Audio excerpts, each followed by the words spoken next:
Hello festival goers of the internet, I'm the Festival Finesser, and in today's video we're going to be talking about Slander's first curated festival, Starbase. I wasn't originally going to be doing a review of this one, but you guys made a bunch of requests for it, so here it comes, and we're doing something a little bit different for this one, so don't go anywhere because after the intro I'm going to tell you what that is, so let's get it cracking. Can I get a year?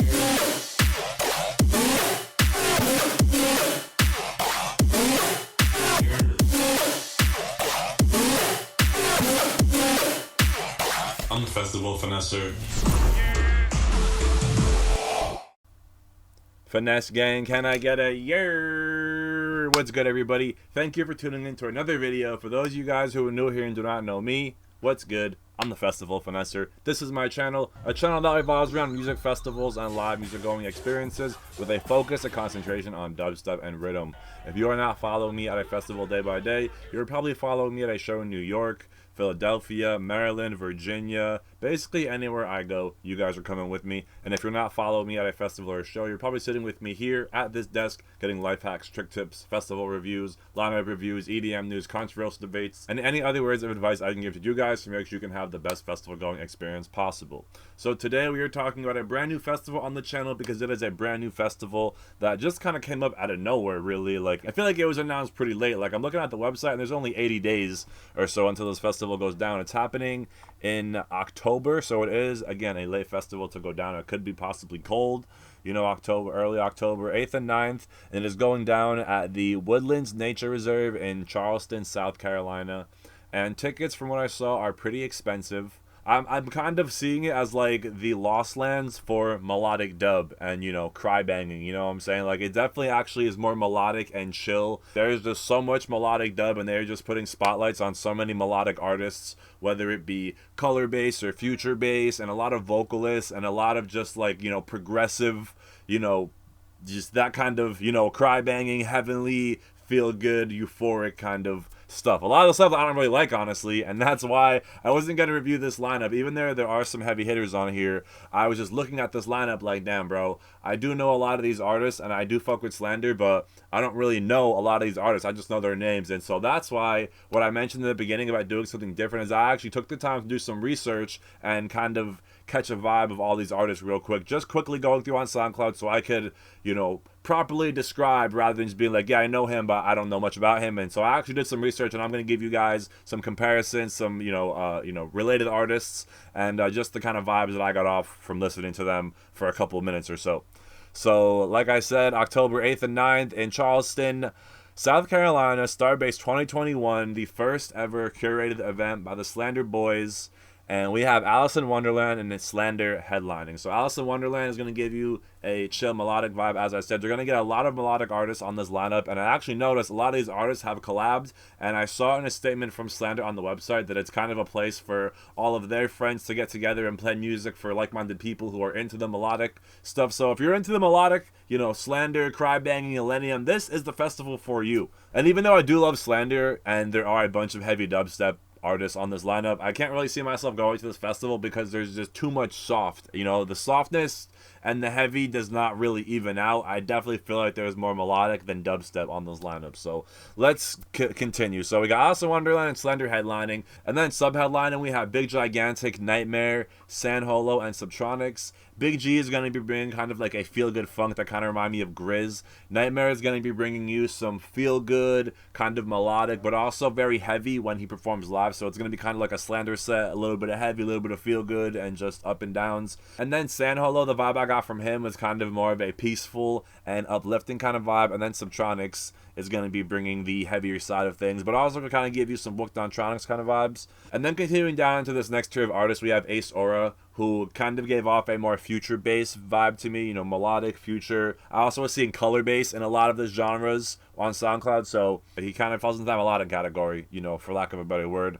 A Mighty, who I wasn't familiar with at all, melodic, kind of gave me like a Porter Robinson kind of vibe. Arm & Hammer, melodic, lots of vocals from what I was able to hear, and they do have a little bit of a heavy side. And then we have Ows, who I was never really sure how to say this, Ows, AU5, but I found out his name is Austin, so maybe it's Aus, I'm not even sure, but he definitely falls into that melodic category as well. Then we have Blank, who was, I was getting a bunch of different vibes from Blank. So the artists that I wrote down that are similar are Lenium, 1788L, and BTSM. And like if all those artists had a baby, that's what I feel like Blank's discography would sound like. And just if he made an album, it would just kind of almost be like influenced by all those artists, and it has kind of similar sounds and vibes. I don't know, that's just me.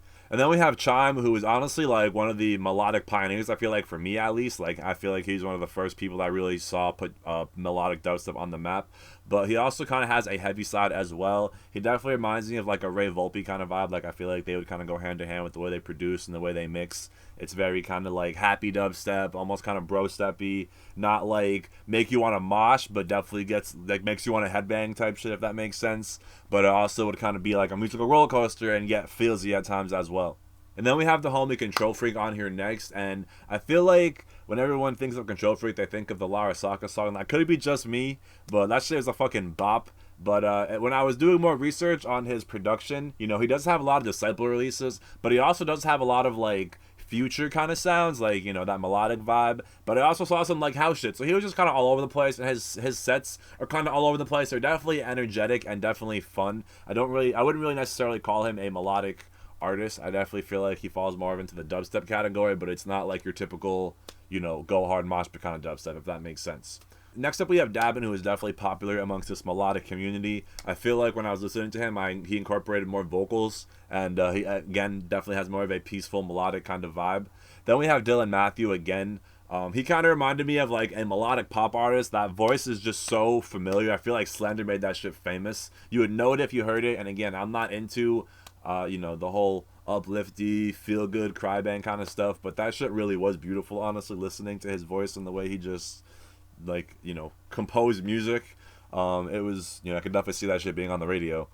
And then we have Ebram, or Ebram, I don't even know how to say that properly, but that was probably going to be one of the weirdest acts on the lineup, just known for weird, just freeform experimental kind of vibes. And then we have Fairlane, again, one of those melodic producers who incorporates vocals. I'm pretty sure they're his own vocals, so he's up there probably doing live vocals and mixing. And that's kind of, his style of music is just this and it's a lot, like I said, a lot of artists kind of have this same vocal, uplifting, melodic, feel-good, euphoric, heavenly, almost make you want to cry, very emotional kind of music. And then we have fucking Sid. That's how I think, I would imagine that's how you say it. And she was probably the artist that caught my attention the most because she had the least followers on SoundCloud. She had like 1,500 followers, and she's a female vocalist. And she really kind of gave off like these Billie Eilish kind of vibes, like just very dark and kind of like whispery, almost like a dream state kind of vocal. And it was like dark but beautiful. That's like the best way to put it. And it was really fucking cool. And I would definitely check that out if I was there, honestly. That was like really different to me, and it really stood out. And then we have Frost Top, someone else I'm not familiar with. And again, I'm not familiar with a lot of these artists on here. Like, I have heard of artists like Ace Aura, Arm & Hammer, AU5, Control Freak. I have heard of actually all those artists up until like Fairlane and fucking Sid. Frost Top is one of those artists as well that I don't really know or have heard of. And the vibe I kind of got from him was trap. I feel like he's going to be one of the more heavier artists that they try to incorporate for, the lineup and the overall weekend.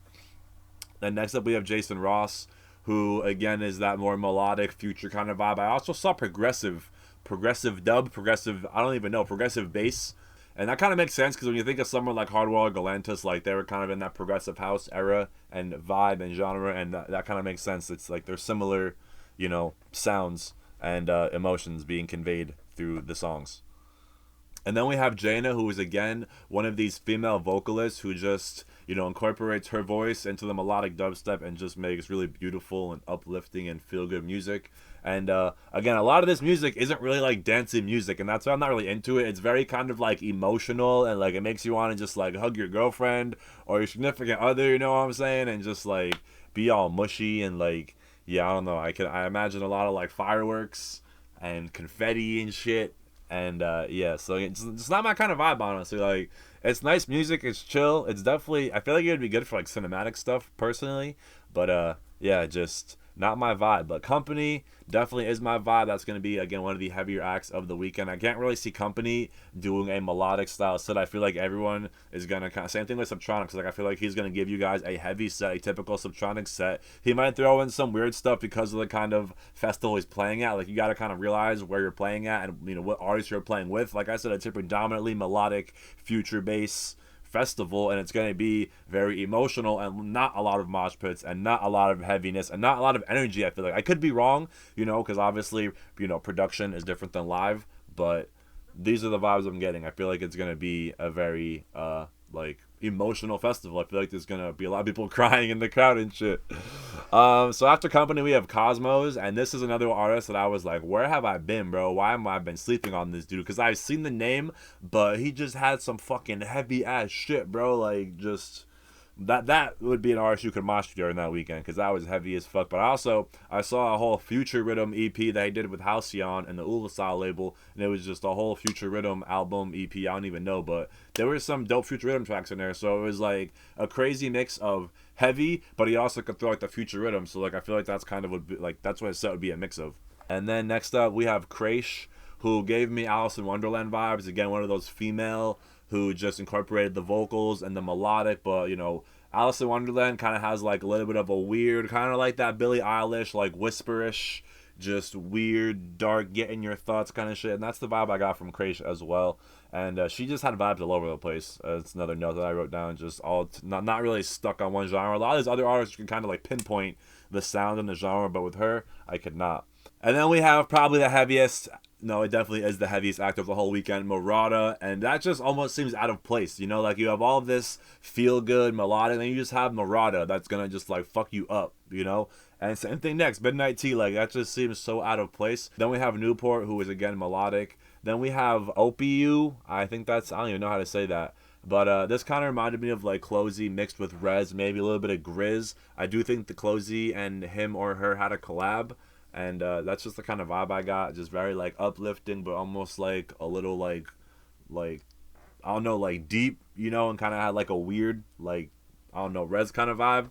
And then next we have Pauline Her, who has kind of like a melodic pop vibe. She kind of reminded me like the Chainsmokers kind of style. Could definitely see it on the radio. And then we have Riot, who I'm pretty sure would be considered bro step. Kind of reminds me of like old school Zomboy vibes, and they definitely are prevalent. Had a couple bangers back in the day.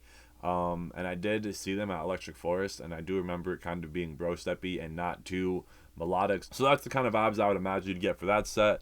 And then we have Skybreak, who I actually saw looked like he was from New Jersey, which is where I'm from, who is in the melodic realm. And then we have Slander back-to-back Said the Sky, and that is again probably going to be more melodic than anything, because Set the Sky and Slander are going to just mesh very well together. But I do feel like Slander is going to throw a little bit of heavy once in a while, same kind of way Lenium would do. Like, I've seen his sets and they kind of go up, they get real heavy, and then they kind of chill, and then they stay chill, and then go up and get real heavy and high energy for a couple minutes, and they come down. And that's kind of how I feel like Slander back-to-back Set the Sky would be. And then we have Sudden Death. And again, bro, I don't get how you can have so many heavy acts like that, bro. You literally have all my like, you could get me to this festival, bro, actually. You probably could. You got Murata, Midnight Tea, Sudden Death, and Wooly, and Subtronics, and Control Freak, and Cosmos, and Company. You know, I could actually see myself going, but I don't think I'll be able to afford it, because this shit is expensive. Sin Mata, also in the melodic category. And then we have Wave Dash, who again kind of has that same Riot sound, that bro step. But that's what they were known for back in the day. They had a couple bops, a couple bangers back in the day. But now they're doing a little bit more of like melodic future. It's almost kind of like weird, trippy in a way, but it's like, you know, heavenly, euphoric kind of vibes. So that's where we're at with Wave Dash. And then we have William Black, who is going to be, again, that melodic kind of vibe.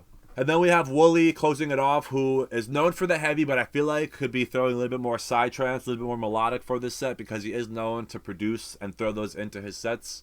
So I feel like those kind of tracks and vibes could overpower this set because of the lineup and the festival that he's playing at. But again, Wooly typically, I feel like is more of a heavy artist.